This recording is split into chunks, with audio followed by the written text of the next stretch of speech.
Welcome back to another technical deep dive here in the Debug Zone. Today, we're tackling a big question and breaking it down with insights from other users. Hopefully, this clears up some misconceptions and helps you get the answer you need. So buckle up, stay a little curious, and let's jump right in.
And that's a wrap.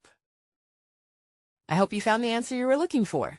If you did, take a second to hit that subscribe button. It really helps out. And let me know in the comments which solution worked best for you.